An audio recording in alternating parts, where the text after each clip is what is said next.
Iti panagtultuloy iti kang runan adamag iti Rehiyon Cordillera nagkipaset ti Department of Tourism Cordillera iti RILA 2026, the first Philippine Halal and Muslim-friendly tourism forum.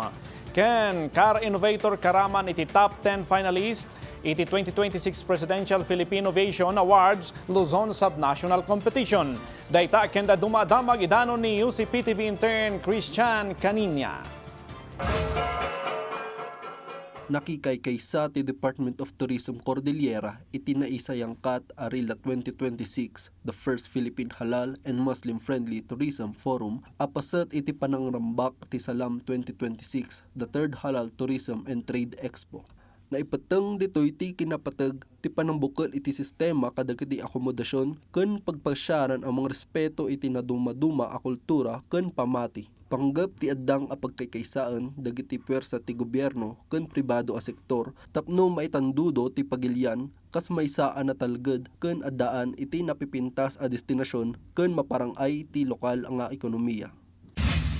Iti apayaw, baligi nga insayangkat ti lokal a gobyerno ti Flora, ti Mayor and Vice Mayor Fun Cycling 2026 nga adaan kaatiddog a 34-kilometer route. Pinasetan daytoy dagiti nagduduma a siklista manipod iti nagduduma a rehiyon. Panggap ti aktibidad nga itandudo ti nasalunat a panagbiag, disiplina ken panagkaykaysa babaen iti ayayam. Formal ang nabigbig ti Innovator Manipod Cordillera kas maysa kadagiti isa nga pulo a finalist iti naisayangkat i 2026 Presidential Philippine Innovation Awards Luzon Subnational Competition iti syudad ti Quezon. Karaman kadagiti Luzon Subnational 10 finalist ket ti IOL Incorporation manipod iti Cordillera anang representar iti Sigmafy AI-powered point of sale system para kadagiti SME retailer ti Pilipinas. Ti Sigmafy ket maysa a cloud-based BIR compliant POS system ana disenyo para kadagiti micro and small businesses.